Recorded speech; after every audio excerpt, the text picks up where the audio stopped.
اللہ تعالیٰ نے حضور نبی کریم صلی اللہ علیہ وسلم کو تمام انسانیت کے لیے، تمام جہان کے لیے ہدایت اور رحمت بنا کر بھیجا۔ وما ارسلناک الا رحمۃ للعالمین۔ اور آپ صلی اللہ علیہ وسلم کو 4 مقاصد دے کر مبعوث فرمایا، اور ان 4 مقاصد کو اللہ تعالیٰ نے قرآن کریم میں 4 جگہ ذکر فرمایا۔ سورہ بقرہ میں 2 جگہ، سورہ آل عمران میں 1 جگہ، اور سورہ جمعہ میں بھی 1 جگہ۔ سب سے پہلے اللہ تعالیٰ نے ان 4 مقاصد کو سورہ بقرہ میں اس انداز میں ذکر کیا ہے کہ حضرت ابراہیم علیہ السلام بیت اللہ کی تعمیر سے فارغ ہوئے اور اللہ تعالیٰ کی بارگاہ میں یہ دعا کی، ربنا وابعث فیہم رسولا منہم یتلو علیہم آیاتک ویعلمہم الکتاب والحکمہ ویزکیہم انک انت العزیز الحکیم۔ اے ہمارے رب، اس ہماری ذریت کے اندر اپنی طرف سے ایک رسول مبعوث فرما جو ان کے سامنے تیری آیات تلاوت کرے اور تیری کتاب اور حکمت انہیں سکھائے اور ان کا تزکیہ کرے۔ اللہ تعالیٰ نے اس دعا کو قبول فرما لیا، اور سورہ آل عمران میں اللہ تعالیٰ نے اس کو احسان کے طور پر ذکر فرمایا کہ اللہ تعالیٰ نے مومنین پر بہت بڑا احسان فرمایا کہ ان میں اپنے ایک رسول کو مبعوث فرمایا۔ لقد من اللہ علی المؤمنین اذ بعث فیہم رسولا منہم یتلو علیہم آیاتہ ویزکیہم ویعلمہم الکتاب والحکمہ وإن کانوا من قبل لفی ضلال مبین، کہ اللہ تعالیٰ نے مومنین پر بہت بڑا احسان فرمایا کہ ان میں اپنی طرف سے ایک رسول کو مبعوث فرمایا جو ان کے سامنے اللہ تعالیٰ کی آیات تلاوت کرتے ہیں اور ان کا تزکیہ کرتے ہیں اور انہیں کتاب اللہ کی اور حکمت کی تعلیم کرتے ہیں، اگرچہ وہ اس سے پہلے کھلی گمراہی میں تھے۔ اور پھر اسی طرح اللہ تعالیٰ نے سورہ جمعہ میں بھی ارشاد فرمایا کہ اللہ تعالیٰ نے امیوں میں اپنا رسول بھیجا، یہی 4 مقاصد دے کر۔ 4 مقاصد کیا ہیں؟ سب سے پہلے تلاوت قرآن پاک کی تلاوت آپ صلی اللہ علیہ وسلم کی بعثت کے مقاصد میں سے ایک ہے۔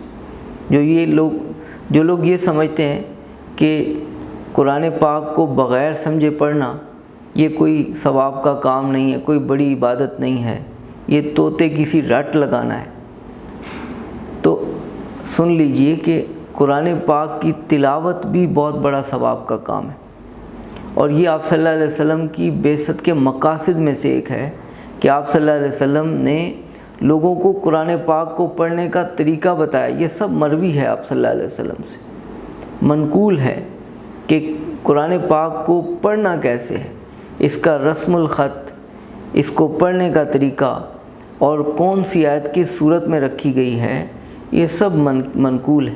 یہاں تک کہ بسم اللہ بھی منقول ہے، جہاں پہ آپ صلی اللہ علیہ وسلم نے فرمایا بسم اللہ لکھو، وہاں لکھی گئی۔ سورہ توبہ کے شروع میں آپ صلی اللہ علیہ وسلم کی طرف سے بسم اللہ لکھنے کا حکم نہیں تھا، نہیں لکھی گئی۔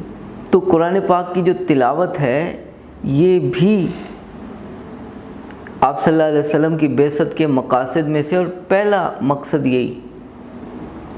تو قرآن پاک کو پڑھیں گے، چاہے سمجھ کر پڑھیں چاہے بغیر سمجھے پڑھیں، ثواب ہے۔ یہ میں نہیں کہتا کہ اس کو بغیر سمجھے ہی پڑھا کریں اور اس کو سمجھنے کی ضرورت نہیں ہے، نہیں۔ آپ صلی اللہ علیہ وسلم کی بعثت کے مقاصد میں سے ہے قرآن پاک کو سمجھانا اور سکھانا، تو ہمیں اس کو ضرور حاصل کرنا ہے۔ لیکن جو نہیں سیکھ سکے اور جنہوں نے قرآن پاک کے ترجمے کو، مطلب کو نہیں سیکھا، تو قرآن پاک کی تلاوت سے محروم نہ ہو، قرآن پاک کی تلاوت کے ساتھ اپنے تعلق کو بڑھائیں۔ قرآن پاک کی تلاوت کے ثواب کے بارے میں آپ صلی اللہ علیہ وسلم کا ارشاد موجود ہے۔ آپ صلی اللہ علیہ وسلم نے فرمایا کہ ہر حرف پڑھنے پر 10 نیکیاں ملتی، اور میں یہ نہیں کہتا کہ الف لام میم ایک حرف، بلکہ الف الگ حرف ہے، لام الگ اور میم الگ۔ تو آپ صلی اللہ علیہ وسلم نے مثال بھی وہ دی کہ جس میں ہم ان حرفوں کا معنی اور مراد ہم جانتے ہی نہیں، نہ جان سکتے۔ تو اس لیے قرآن پاک کو پڑھنے پہ ثواب ہے، اور یہ بعثت نبوی کے مقاصد میں سے ایک ہے۔ دوسرا، اللہ تعالیٰ فرماتے ہیں وَيُزَكِّيهِمْ، وہ ان کا تزکیہ کریں۔ تزکیے میں سب سے بنیادی جو چیز ہے وہ کفریات اور شرکیات سے امت کو اور انسانوں کو پاک صاف کرنا ہے۔ ان کو یہ تلقین اور تعلیم کرنا ہے کہ شرکیات اور کفریات میں سے نکلیں۔ سورہ فاتحہ کے شروع میں ہم یہ اقرار کرتے ہیں ایاک نعبد و ایاک نستعین، ہم تیری عبادت کرتے ہیں اور تجھ ہی سے مدد مانگتے ہیں۔ اللہ تعالیٰ کے علاوہ کسی کو پکارنا بالکل جائز نہیں۔ کسی کی کامل اطاعت کرنا ایسی کہ بس اس میں اللہ رب العزت کی اطاعت کی طرف بھی خیال نہ رہے، اطاعت مطلقہ، یہ بھی عبادت کے درجے میں ہے، یہ بھی کفر ہے۔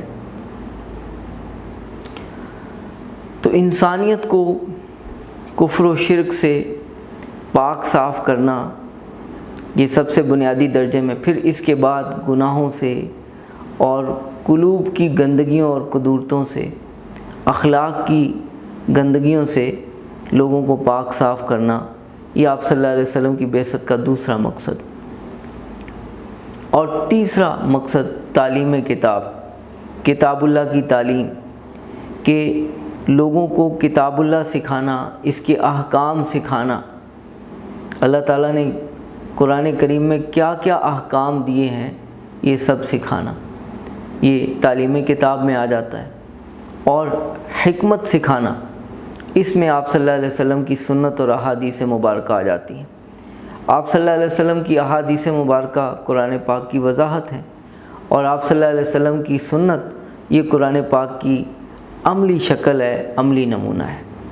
تو ہم نے ان چاروں مقاصد کو اگر لے لیا تو ہماری زندگی کتنی قیمتی ہو جائے گی، اور ہم کتنے قیمتی انسان ہو جائیں گے، کیونکہ یہ مقاصد دے کر آپ صلی اللہ علیہ وسلم بھیجے گئے، اور اللہ تعالیٰ نے ان چار مقاصد کو ایسا قبولیت سے نوازا کہ یہ چار شعبے بن گئے، اور اس میں پوری امت کے افراد جت گئے اور انہوں نے اس پہ کام شروع کر دیا۔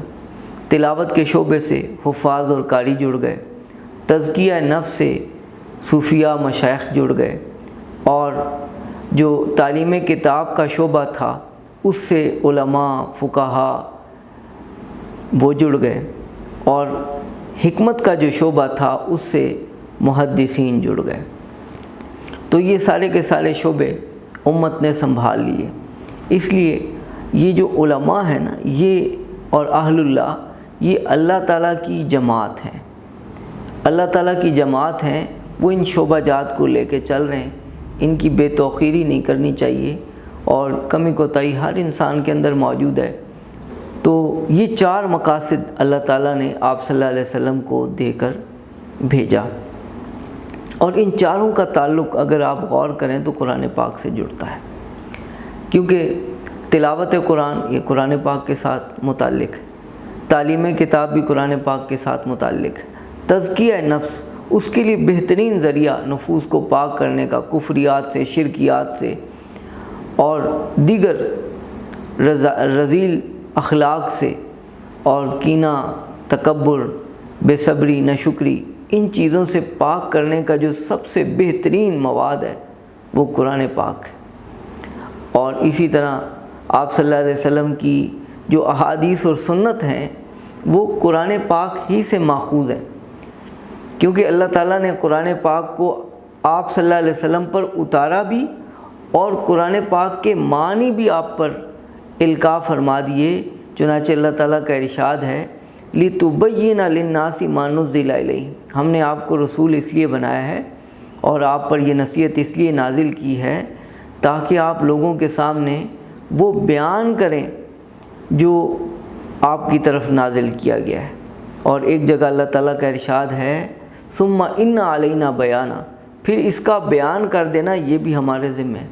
تو قرآن پاک تو اللہ تعالیٰ کی طرف سے اترا ہی ہے، اسی طرح سے جو آپ صلی اللہ علیہ وسلم کی احادیث مبارکہ ہیں وہ بھی اللہ تعالیٰ کی طرف سے القاء کردہ ہے، اور اللہ تعالیٰ نے آپ کو القاء کیا ان احکام کو کس طرح سے ادا کرنا ہے اور ان احکام کی کیا تشریح ہے، وہ سب اللہ تعالیٰ نے آپ صلی اللہ علیہ وسلم کو القاء فرمایا۔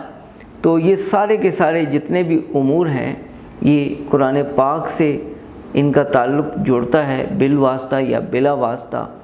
تو ہمیں چاہیے کہ ہم قرآن پاک کے ساتھ اپنے آپ کو جوڑیں، اور آپ صلی اللہ علیہ وسلم کی ایک حدیث مبارکہ ہے، آپ نے فرمایا کہ میں تم میں 2 چیزیں چھوڑے جا رہا ہوں، اگر تم ان کو مضبوطی سے پکڑے رکھو گے تو کبھی گمراہ نہیں ہوگے، ایک کتاب اللہ اور دوسری میری سنت۔